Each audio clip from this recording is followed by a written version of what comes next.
Hello everyone. Today we're going to start the fractions, decimals, and percentages unit. And we're going to review the first few skills, starting with writing decimals as fractions. Then we'll move on to rewriting decimals as fractions challenge. And then lastly, converting fractions to decimals. So let's start with the first one. So the first thing we just should review, we're getting into fractions, decimals, and percent. So let's just review how to convert between the three. You should have learned this last year in 6th grade, but let's just review how to do it. So if we're starting with percentage, for example, 30%, to write that as a fraction, well, remember percentages are always based out of 100. So if I wanted to write 30% as a fraction, all I would do is simply put it over 100, since percentages are out of 100, and then we would simplify. I know I can divide both 30 and 100 by 10, and 30 divided by 10 is 3, and 100 divided by 10 is 10, giving us this fraction right here, 3/10. Writing 3/10 as a decimal, well, it's called 3/10, and we know the tenths place is the first place right after your decimal point, so we could write it like that. The other trick that you can use, which I have down here, notice I have D, which represents decimal, and P, which represents percentage. So to go from a decimal to a percent, all we're doing is scooping 2 places to the right, and then reverse, if we're going from a percent to a decimal, we're simply just scooping 2 places to the left. The reason why it's 2 places is because percentages are based out of 100, which we all know 100 has 2 zeros. So that's why we're scooping our decimal place 2 places to either the right or the left. Because all that's really happening when we're converting is we're either multiplying by 100 when we're turning a decimal to a percent, or we're dividing by 100 when we're doing the reverse. So taking a look at this, if I took 30%, it's understood that my decimal's right here. So if I were going to go from a percent to a decimal, notice the arrow goes to the left, I would simply just scoop my decimal 2 places, giving me 0.3. Now the other example that they have there is 3/5, which to convert a fraction to a decimal, you could simply just divide your numerator by your denominator, or you could use this little trick. So watch what happens. Because I have 5 in my denominator, it's very easy for me to multiply 5 by something to get a power of 10 in my denominator. For example, a power of 10 would be 10, 100, 1000. So to go from 5 to 10, we're just multiplying here by 2. And that's going to leave me with 6/10, which written as a decimal would be 0.6. Notice the 6 is in the tenths place there. And then to go from 0.6 to a percentage, well, if I'm going from a decimal to a percent, notice my arrow's going to the right. I'm simply just going to scoop 2 places to the right, and we fill in empty scoops with a 0. So that would give us 60%. So that was a quick little mini review of converting back and forth between fractions, decimals, and percentages. So here it says convert the below decimal to a fraction and a percent. Well, let's start with a percent first. So I'm going to scoop 2 places to the right, which means my percentage would be 45%. And now if I wanted to write that as a fraction, all I would do would put 45 over 100 and then simplify it. I know I can divide them both by 5. 45 divided by 5 is 9. And 100 divided by 5 is 20. So our fraction would be 9/20. This one says to convert the below fraction to a decimal and a percent. Well, you could divide your numerator by your denominator, or you could use that little trick I just showed you. So I know that to get 100 in my denominator, all I have to do is multiply 20 by 5, and whatever we do on the bottom, we do to the top. So that's going to give me 95 over 100, which if it's a percent space out of 100, that means my percentage here would be 95%, which makes sense. If you take a quiz in my class and you get a 19 out of 20, the percentage is a 95%. We also need to convert it to a decimal, so just remembering that little trick to go from a decimal to a percent, we scoop 2 to the right, and to go from a percent to a decimal, we go 2 to the left. So if I have 95%, it's understood that my decimal is to the right of the 5. If I scoop 2 places to the left, that's going to leave me with 0.95.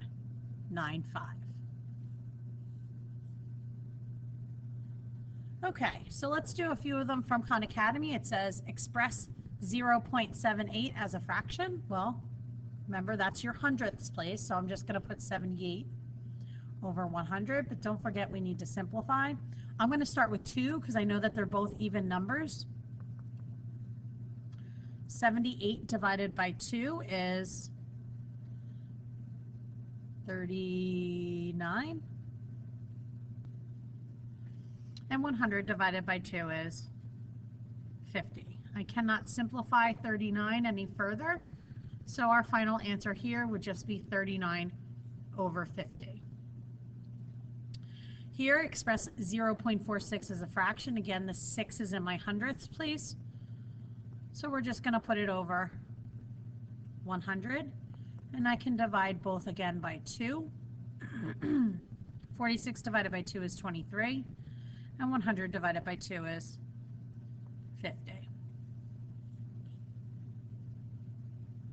Okay, here's a few more examples. These are what we call digital players. You guys probably don't remember these, but this is what the old iPods used to look like before our cell phones could play music.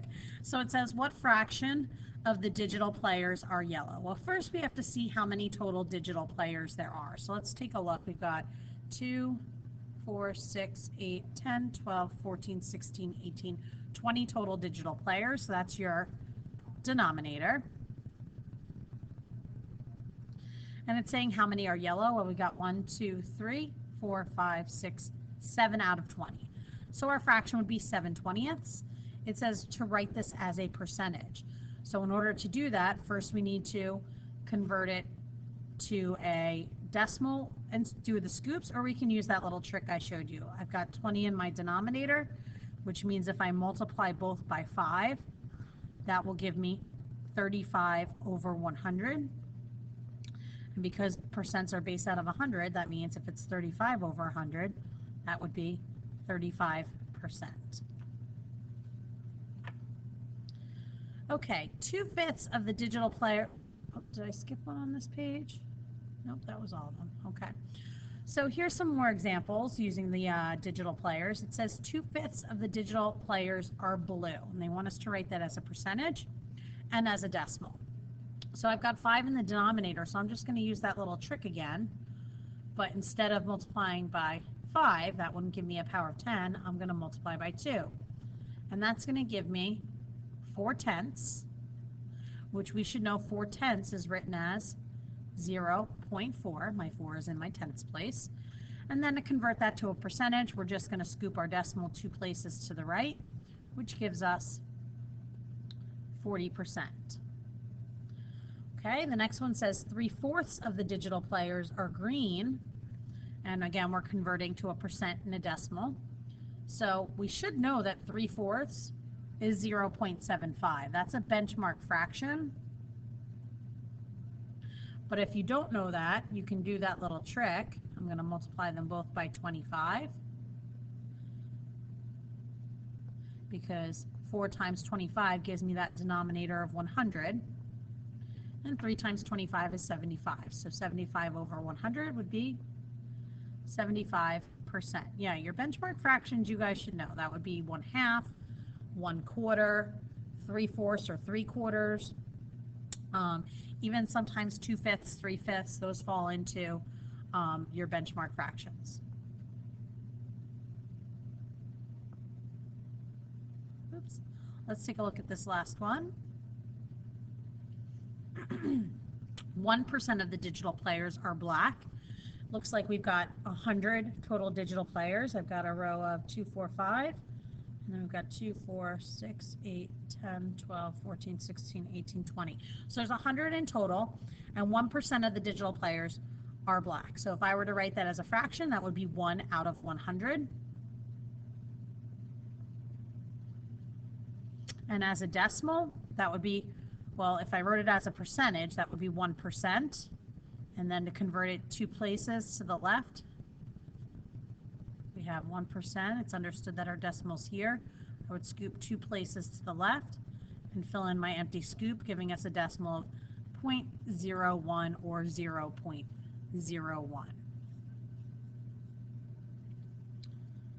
Okay, here's a few more. Red digital players to total digital players. Well, I've got 8 total, so my fraction would be 3 out of 8.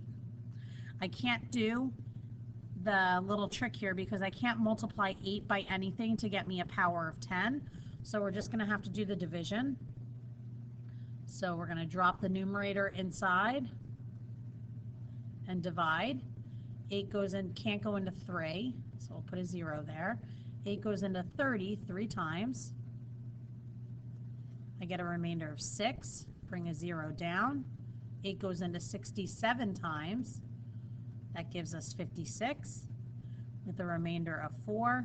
And now when we bring this last 0 down, I can divide 8 into 45 times. So my decimal is going to be 0.375. And to convert that to a percent, we're going to scoop 2 places to the right, giving us 37.5%. Okay, the next one is blue digital players to total digital players. Well, I've got 2, 4, 6, 8, 10, 11 total digital players. And 8 out of those 11 are blue, so we're going to do 8 out of 11. Again, we need to do that little division step, so I'm going to set that up. Let's do this one in red. 8 goes on the inside. We're going to drop inside and divide, and 11 on the outside. 11 can't go into 8. It goes into 80 7 times. I get a remainder of 3. Bring that 0 down. 11 goes into 32 times. I get another remainder of 8. We bring another 0 down. It goes into 87 times. Hopefully we're starting to notice a pattern. I get a remainder of 3. So we're going to end up getting a repeating decimal here. It's going to keep going and going, 0.727272. So to show that repeating decimal, I just need to put a bar over the 7 and the 2 to show that both numbers are going to continue to repeat in that pattern, 7272. Now just be careful when you're converting this to a percentage. Always take it out at least 4 places, because now when I do my decimal scoops, remember we're showing it's repeating, I can see that I'm going to have a repeating percentage as well. So here's a little trick. If you have a repeating decimal, your percentage should also be repeating. Okay, so here's a few common ones. The first one says convert 4/9 to a decimal and a percent. Well, there's a trick to the ninths. I don't know if you guys know this yet, but 1/9 would be 0.1 repeating, 2/9 is 0.2 repeating, 3/9, which simplifies to 1/3, is 0.3 repeating, 4/9 is going to be 0.4 repeating. I'm going to take it out 3 places, so that's how it would be written as a decimal.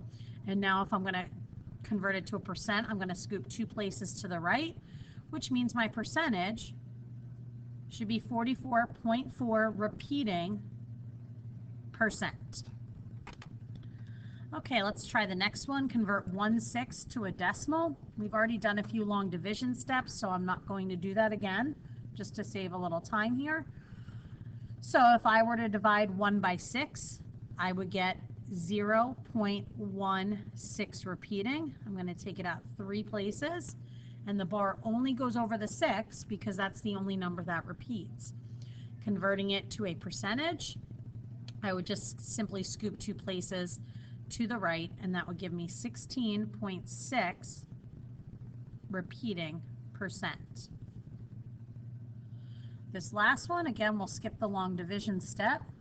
We've got 3 over 11, which gives us a decimal of 0.27 repeating. Notice I took it out 4 places. because now when I do my decimal scoops, I can see that my percentage is going to be 27.27 repeating percent. Okay, let's do a few of the challenge problems. These are just bigger fractions, or bigger decimals rather. So it says, express 0.4335 as a fraction. Well, first we want to figure out, where is this 5? 4 is in my tenths, hundredths, thousandths, 10,000ths. So if that 5 is in the 10,000ths place, that means that we're simply just putting 4,335 over 10,000. Now I know I can simplify this by dividing both by 5. So 4,335 divided by 5 gives me 867. And 10,000 divided by 5 gives us 2,000. So our final simplified fraction would be 867 over 2,000. Here again, we're in the 10,000ths place. So I'm going to take 8,918 and put that over 10,000. These are even numbers, so I can divide them both by 2. So 8,918 divided by 2 gives me 4,459. And 10,000 divided by 2 is 5,000. So that would be your simplified fraction. Okay, here it says express 16.54 as a mixed number. Well, the 4 is in your hundredths place. So this would be 16 and 54 over 100. But remember, you can simplify this one right here. So here's your divisibility rule for 4s. If a number ends in a number divisible by 4, then it's divisible by 4. So I know I can divide 54 by 4. If you didn't know that, start with 2. And as long as you're getting even numbers, just continue to divide by 2. So 54 divided by 4. Oh, actually, hang on a second. 54 divided by 4 does not work. Sorry about that. Let's backtrack here. So I'm going to just simplify it by 2. So let's start with 54 divided by 2 gives us 27. And 100 divided by 2 gives us 50. So our final answer would be 16 and 27 over 50. Okay, the last one is converting fractions to decimals. We've already reviewed the steps on how to do that. Notice I have 2 negatives here. Whenever we divide a negative by a negative, we get a positive. And if I'm dividing by 10 and I have the number 13 on top, all you're doing is taking your decimal and scooping it one place in. So this would be a positive 1.3. If you want to do the division problem, you can. 10 goes into 13 one time, giving us a remainder of 3. We've got to add a decimal and a 0. And 10 goes into 33 times. So our answer here would be a positive 1.3. Here I've got negative 19 over 50. Well, I can use that little trick. I'm going to multiply them both by 2. That's going to give me negative 38 over 100. And if I have negative 38 hundredths, that means my decimal is just negative 0.38. My 8 is in my hundredths place. And then here, I know my answer is going to be a negative because I have a positive divided by a negative. If I were to convert this into a mixed number, well, 4 goes into 7 once with 3 left over, and we should all know that 3/4 is 0.75. So if the mixed number is 1 3/4, that would mean our decimal would be negative 1.75. So that does it for those 3 skills. The correlating note-taking packet pages are pages 1 through 2 through the top of the page. Have a great day, everybody.